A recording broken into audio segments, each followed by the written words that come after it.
दोस्तों, ये कहानी हमें मिली है हॉरर स्टोरी हिंदी के वेबसाइट से, जिसके लेखक हैं जिगर पटेल। तो आइए बिना देर किए ये कहानी शुरू करते हैं। मेरा नाम प्रतीक मिश्रा है। मैं वेस्ट बंगाल के एक गांव में रहता हूं। मैं अभी इंजीनियरिंग का अभ्यास कर रहा हूं और साथ में मैं एक सोलो बाइक राइडर भी हूं।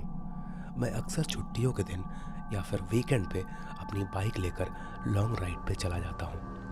एक दिन मेरे साथ कुछ ऐसी घटना घटी जिसे आज भी सोचता हूँ तो मेरे शरीर की रूह कांपने लगती है।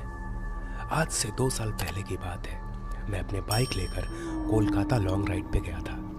रास्ता 3 दिन का था, इसलिए मुझे पहले से ही होटल बुक करना पड़ा था। एक बार रास्ते में मुझे बहुत भूख लगी, इसलिए मैंने अपनी बाइक को साइड में पार्क किया और पास में नाश्ते की दुकान पे जाकर 2 वड़ा पाव खा लिया।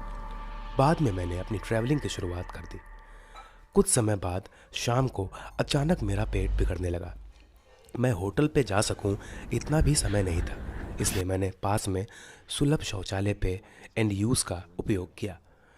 वहीं पे मुझे किसी के पायल की आवाज़ सुनाई दी। मुझे कुछ अजीब सा लगा कि पुरुष के शौचालय में एक औरत का क्या काम। इसी समय वहाँ की लाइट चालू बंद होने लगी। मैं तो डर के मारे कांपने लगा। मेरे शरीर के रोंगटे खड़े हो गए। मैंने जोर से आवाज लगाई, कौन है जो ये मजाक कर रहा है? बाहर निकल, तुझे छोड़ूंगा नहीं। थोड़ी देर बाद वहां सब कुछ ठीक हो गया। मैं जल्दी से बाहर निकलने की कोशिश कर रहा था, लेकिन वॉशरूम का दरवाज़ा नहीं खोल पा रहा था। मैंने चौकीदार को आवाज़ लगाई तो उसने आके देखा तो दरवाज़ा बाहर से खुला था। फिर उसने आवाज़ लगाई, दरवाज़ा खुला है, आप जोर का धक्का लगाइए। मैंने धक्का दिया तो दरवाज़ा खुल गया।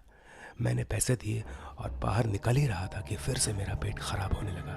मुझे वापस उस खतरनाक वॉशरूम में नहीं जाना था, लेकिन मेरे पास और कोई विकल्प नहीं था। इस बार लगभग 2-3 मिनट हुई होगी कि वापस से लाइट चालू बंद होने लगी और साथ में कोई स्त्री के हंसने की आवाज़ भी आ रही थी।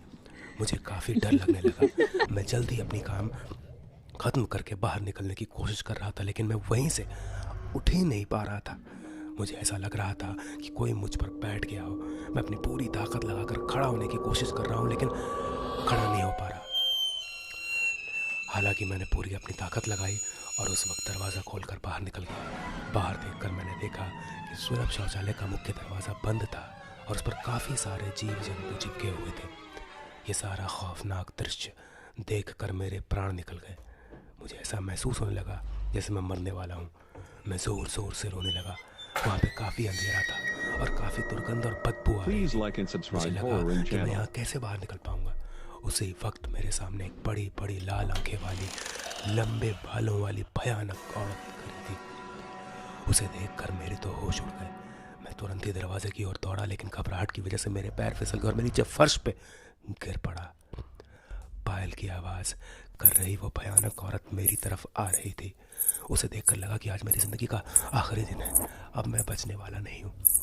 थोड़ी देर में वो औरत मेरे पास आकर बैठ गई और मुझे जानवर जैसे सूंघने लगी। मुझे अपनी मौत साफ साफ दिखाई दे रही थी। फिर मैंने अपनी सारी हिम्मत लगा के एक आखिरी कोशिश करके जोर लगा के खड़ा हो गया और ज़ोर ज़ोर से दरवाजे को हिलाने लगा। थोड़ी ही देर में दरवाज़ा टूट गया और मैं बाहर निकल गया। जब मेरी नज़र बाहर खड़े लोगों के सामने पड़ी तो मैंने देखा कि लोग मेरे सामने ऐसे देख रहे थे जैसे मैं कोई पागल खाने से भाग आया हूँ। लोग मुझे यहाँ तक बोलने लगे कि पागल है क्या, पी के आया है। तभी वहाँ पास में खड़ा आदमी ने मेरे पास आके पूछा, भाई तुम अंदर कर क्या रहे थे? मैंने कहा, भाई मैं अंदर कोई घूमने नहीं गया था, बल्कि टॉयलेट करने के लिए गया था। मेरी बात सुनकर उस भाई ने मुझसे कहा, तुम ज़रा पीछे मुड़कर तो देखो। मैंने जब उस आदमी की बात सुनकर पीछे मुड़कर देखा तो मेरे होश उड़ गए। वहाँ कोई भी शौचालय नहीं था, बल्कि एक पुराना टूटा फूटा खंडहर मकान था। ऊपर वाले की मेहरबानी थी कि मैं सही सलामत बच गया और उस भयानक दिखने वाली चुड़ैल के चंगुल से बच निकला।